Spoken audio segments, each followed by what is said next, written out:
അല്ലിങ്ങനെ ഒറ്റത്തടിയായിട്ടൊക്കെ നടന്നാ മതിയോ? ഒരു കുടുംബമൊക്കെ വേണ്ടേ?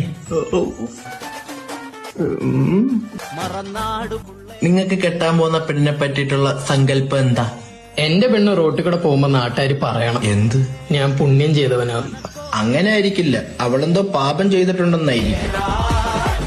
എനിക്ക് ഞാൻ അവളെ മോളേന്ന് വിളിക്കുമ്പോ അവളെന്നെ മോനെയും തിരിച്ചു വിളിക്കണം. നിന്റെ കയ്യിലിരിപ്പിന് അതിന്റെ ഫ്രണ്ട് എന്തെങ്കിലും ഇട്ടട്ടെ വിളിക്കൂ. ഞാൻ കിട്ടുന്ന പെണ്ണ് ഒരു പെണ്ണായിരിക്കണം. കാലം കുറെ പുരോഗമിച്ചോണ്ടേ ഒന്നും പറയാൻ പറ്റൂലേ. ജോലിക്ക് പോയിട്ട് വരുമ്പോ അവൾ എന്നെ കാണുമ്പോ ഓടി വരണം. എന്നാ നീ ഒരു പട്ടിയെ വാങ്ങിച്ച് കെട്ടറാ. അതാകുമ്പോ ഓടി വരെയും ചെയ്യും, രണ്ട് നക്കുകയും ചെയ്യും, വേണേ ദേഹത്തൊന്ന് മുള്ളിയും തരും. ഞാനിങ്ങനെ കട്ടിലിൽ കിടക്കുമ്പോ ഇങ്ങനെ ഇമ്മ വെട്ടാതെ നോക്കിയിരിക്കണം. കോങ്കണ്ണുണ്ടോടാ നിനക്ക്? ഇല്ല. ഇന്നത്തെ കാലത്ത് ഈ പ്രേമമില്ലാത്ത പെണ്ണുങ്ങളെ കിട്ടാൻ ഭയങ്കര പാടല്ലടാ. അതിപ്പോ നമുക്കില്ലെന്നും പറഞ്ഞു. സംഭവം നമ്മൾ 10 പെണ്ണുങ്ങളെ നോക്കി ഒരെണ്ണം വളഞ്ഞാലായി. അവളുമാര് 10 എണ്ണത്തിന് നോക്കിയാൽ 10 എണ്ണം വളയും. ഇമ്മ വെട്ടിയില്ലേ ഇതുവരെ?